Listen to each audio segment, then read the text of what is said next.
የሆድ ስብን ለመቀነስ አካልን ለማጠንከርና በራሳችሁ ላይ መተማመን ከፈለጋችሁ ይህ ቪዲዮ ለእናንተ ነው። ጂም አያስፈልግም፣ መሳሪያ አያስፈልግም። ከ5 እስከ 6 ደቂቃ የሚወስድ ጠንካራ ልምምድ ብቻ። ሰላም የቻናል ቤተሰቦቻችን፣ እንኳን ወደ ቻናላችን በሰላም መጡ። ሰብስክራይብ፣ ላይክ፣ ሼር ማድረጋችሁን እንዳትረሱ። እስከ መጨረሻው ተመልከቱ። እያንዳንዱ ልምምድ ስብ ማቃጠልና የኮር ጡንቻን ማጠንከርን ይረዳል። እንጀምር፣ እንዳታሳልፉት። አንደኛው የሆድ ጡንቻን ለመገንባትና ስብን ለማቃጠል ከሚረዱ እንቅስቃሴዎች ውስጥ ጆጊንግ። የዚህ እንቅስቃሴ አስፈላጊነት ጆጊንግ ወይም ልብ ምትን ያሳድጋል፣ ካሎሪን ያቃጥላል እና የስብ ማቃጠልን በፍጥነት ይጨምራል። ሆድ አካባቢ የሚገኙ ጡንቻዎችን እና ስቦችን በከፍተኛ ደረጃ የሚያቃጥልን ቦርጭ ላላችሁ ሰዎች ይህን ብትሰሩት በጣም አስፈላጊ እንቅስቃሴ ነው። የሚወስደው ጊዜ ቢያንስ በቀን ከ40 እስከ 60 ባንድ እንቅስቃሴ ከ40 60 ሰከንድ መስራት ይኖርባቸዋል። የሚሰራው የአካል ክፍል ወይም የሚያሰራው የአካል ክፍል ሆድ አካባቢ የሚገኙ ስቦችን ለማቅለጥ የሚሰራ ነው። እግሮች አካባቢ ካርዲዮ የምንለው የልብና ተንፋፈስ ብርታትን ለማዳበር ከሚሰሩ እንቅስቃሴ ነው። ይህ እንቅስቃሴ አካልን ለማሞቅና ስብን ለማቃጠል እንቅስቃሴዎችንም ለመጀመር የተለያዩ እንቅስቃሴዎችን ከመስራታችሁ በፊት ለመስራት አስፈላጊ እንቅስቃሴ ነው።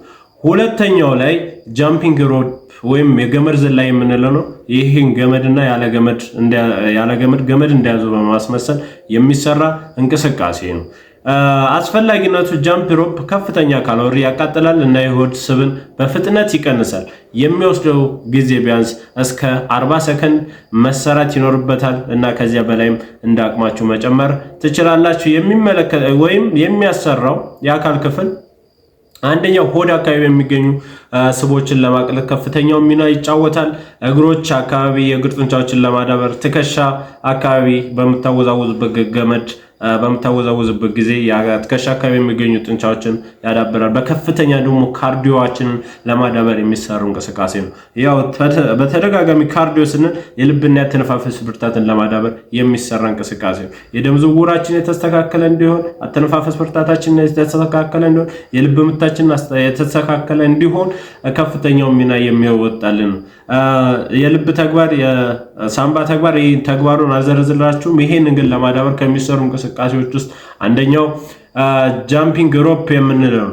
ቀላል ቢመስልም ግን ለስብ መቀነስ በጣም ኃይለኛ ልምምድ ነው። ወይም ሆድ አካባቢ የሚገኙ ስቦችን ለመቀነስ በከፍተኛ ሁኔታ የሚጠቅመን የእንቅስቃሴ አይነት ነው።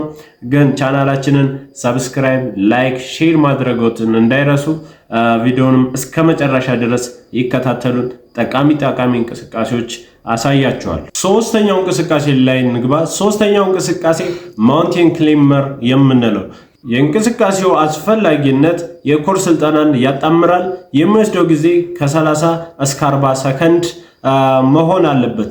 ወይም የሚመለከተው አካል ወይም የሚያሰራው አካል ሆድ አካባቢ የሚገኙ ጡንቻዎችን በከፍተኛ ሁኔታ ያዳብርላል። ሆድ አካባቢ የሚገኙ ስቦችንም የቦርጭ መቀነስን ለማዳበር ከሚሰሩ እንቅስቃሴዎች ውስጥ አንደኛው ነው። ትከሻ አካባቢ የሚገኙ ጡንቻዎችን ያዳብርልናል። እግሮች አካባቢ የሚገኙ ጡንቻዎችን፣ ደረት አካባቢ የሚገኙ ጡንቻዎችን ለማዳበር ከፍተኛውን ሚና ይወጣል። ይህ ልምምድ የሆድ ስብን ለመቀነስ ከሚረዱ ልምምዶች ውስጥ አንደኛው ነው። አራተኛው እንቅስቃሴ ላይ ገብተናል። አራተኛው እንቅስቃሴ ስኳት ጃምፕ የምንለው ነው። ስኳት ስብን ያቃጥላል። የታችኛውን የሰውነት የአካል ክፍላችንን ጡንቻዎች ያጠነክርልናል። ይህ እንቅስቃሴ የሚያሰራው የአካል ክፍላችን ጉልበት አካባቢ የሚገኙ ጡንቻዎችን ለማዳበር፣ ጭን አካባቢ የሚገኙ ጡንቻዎችን ሙሉ አካልንም ለማዳበር ከሚሰሩ እንቅስቃሴዎች አንደኛው ነው ጃምፕ ስኳት የምንለው። አብዛኛው የታችኛውን የሰውነት ክፍል በደንብ ለማዳበር ይሰራል። በቀስታ በኃይል ዝለሉ። በቀስታ ስትወርዱ በቀስታ መሆን አለበት። አምስተኛው ላይ ገብተናል።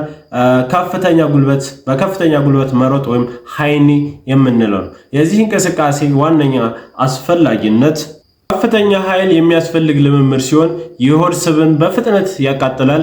የሚያሰራው የአካል ክፍል አብዛኛውን ሆድ አካባቢ የሚገኙ ጡንቻዎችን ያዳብርልናል። እንዲሁም በተመሳሳይ ሆድ አካባቢ የሚገኙ ስቦችን ለማቃጠል ከፍተኛው ሚና ይጫወትልናል። አብዛኛው ቦርጭ ያላችሁ ሰዎች ይህን እንቅስቃሴ እንድትሰሩት እመክራለሁ። ጭን አካባቢ የሚገኙ ጡንቻዎችን ለማዳበር ይሰራል። ሌላው ካርዲዮአችን ለማጠንከር ከፍተኛው ወይም ካርዲዮአችን ለማዳበር ከፍተኛው ሚና ይወጣል። ውድ የቻናል ቤተሰቦቻችን ቻናላችንን ሼር ማድረጋችሁን፣ ሰብስክራይብ ማድረጋችሁን፣ ላይክ ማድረጋችሁን እንዳትረሱ። ወደ ስድስተኛው እንቅስቃሴ እንገባለን። ስድስተኛው እንቅስቃሴ ፕላንክ የምንለው ነው። ፕላንክ አስፈላጊነቱ ምንድን ነው? ፕላንክ የእንቅስቃሴው አስፈላጊነት የኮር ጡንቻዎችን ያጠነክራል እና ሆድን ያጠነክራል። የሚወስደው ጊዜ ቢያንስ ከ30 እስከ 40 ሰከንድ በትንሹ፣ ከዚያ በላይ መስራት ይቻላል። የሚመለከተው አካል የሆድ ጡንቻዎችን ለማጠንከር በተመሳሳይ ሆድ አካባቢ የሚገኙ ስቦችን ለማቃጠል ከፍተኛው ሚና ይጫወትልናል። የትከሻ አካባቢ የሚገኙ ጡንቻዎችንም እንደዚሁ በከፍተኛ ሁኔታ ያዳብርልናል። ጀርባ አካባቢ የሚገኙ የባክ የምንላቸውን ጡንቻዎች ለማዳበር ከፍተኛ የሆነውን ሚና ይጫወትልናል። የጀርባ የታችኛው ክፍል ስትሰሩ ሰውነታችሁ ቀጥ አድርጉ እና ሆዳችሁን አጠንክሩ። በጣም ጥሩ። ይህንን ልምምድ ብታደርጉ በየቀኑ ብታደርጉ ውጤቱን ትመለከታላችሁ። ላይክ ያድርጉ፣ ሰብስክራይብ ያድርጉ፣ ፖስቱን ያጋሩ፣ በኮሜንት ይጻፉ የትኛው ልምምድ ከባድ ነበር። በቀጣይ ቪዲዮ እንገናኛለን። እስከምንገናኝ ባይ ባይ።